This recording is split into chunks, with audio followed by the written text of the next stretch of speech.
और अब बड़ी खबर आपको बता दें, एआईएमआईएम के मुखिया असदुद्दीन ओवैसी का बड़ा बयान आया है।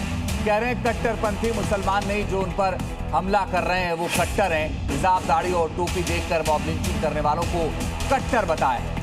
ओवैसी ने मस्जिदों और मदरसों को लेकर भी सरकार की नीतियों पर सवाल उठाए। जो मस्जिदों में जाकर एहतिकाफ करते वो रेडिकलाइज हो जा रहे हैं, ये हुकूमतें कह रही हैं। अरे दीन पे चलना रेडिकलाइजेशन कहां है? रेडिकलाइज वो लोग हैं जो निकाब देखकर बच्चों को मारते हैं। रेडिकलाइज वो लोग हैं जो ट्रेन में दाढ़ी देखकर उनको पीटते हैं, मारते हैं। रेडिकलाइज वो लोग हैं जो मॉब लिंचिंग करते हैं।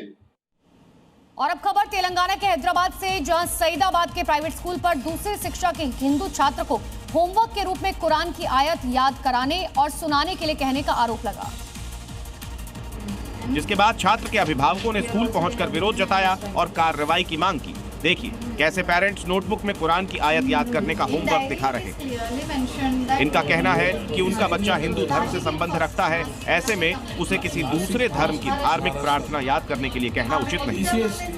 ये मामला हैदराबाद के सईदाबाद इलाके के सक्सेस स्कूल का है। आरोप है कि दूसरी कक्षा में पढ़ने वाले एक हिंदू छात्र को होमवर्क के तौर पर कुरान की एक आयत याद करने और स्कूल में सुनाने के लिए कहा गया था। अभिभावकों की मांग है कि इस मामले की निष्पक्ष जांच हो और ऐसा करने वाले शिक्षक पर एक्शन हो। बिहार के किशनगंज से कांग्रेस सांसद डॉक्टर मोहम्मद जावेद आजाद द्वारा संस्कृत भाषा को विदेशी और उर्दू को हिंदुस्तान की अपनी भाषा बताने पर बड़ा राजनीतिक विवाद खड़ा हो गया है। उनके बयान को सनातन संस्कृति और देश की प्राचीन परंपराओं का अपमान माना जा रहा है। सनातनी गुस्से में है, लोगों में आक्रोश का माहौल है। बिहार के नए डिग्री कॉलेजों में उर्दू विषय हटाए, उनका क्या कहना था, आप भी सुन लीजिए। उर्दू जो हिंदुस्तानियों की जुबान है, ये कोई बाहर से नहीं आई है। संस्कृत बाहर से आई है, अंग्रेजी बाहर से आई है। उन्होंने दावा किया कि उर्दू हिंदुस्तानियों की जुबान है, ये बाहर से नहीं आई, जबकि संस्कृत और अंग्रेजी भाषा बाहर से आई। और बड़ी खबर आपको कोलकाता से बता दें, टीएमसी नेता पर अंडा अटैक किया गया, तारक सिंह की कार पर हमला हुआ।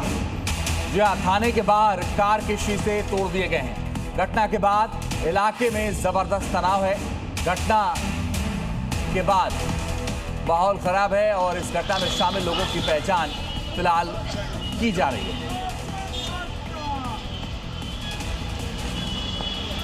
अब पश्चिम बंगाल के हावड़ा से खबर है, जहां सरकारी जमीन पर बने टीएमसी नेता के अवैध निर्माण को बुलडोजर ने ध्वस्त कर दिया है। और इस बुलडोजर एक्शन का स्थानीय लोगों ने स्वागत किया। आरोप है कि टीएमसी नेता बापी मल्लिक ने सरकारी जमीन पर कब्जा कर मकान बना लिया था। टीएमसी सरकार में इलाके में इसका दबदबा था, इसलिए कोई विरोध नहीं कर पा रहा था। अब जब बीजेपी की सरकार बनी तो स्थानीय लोगों ने इसकी शिकायत प्रशासन से की, जिसके बाद बापी मल्लिक के अवैध आशियाने पर बुलडोजर चला और देखते ही देखते अवैध निर्माण मिट्टी में मिल गए। पश्चिम बंगाल में बीजेपी की सरकार आने के बाद यूपी की तर्ज पर अवैध निर्माण के खिलाफ लगातार बुलडोजर एक्शन हो रहा है।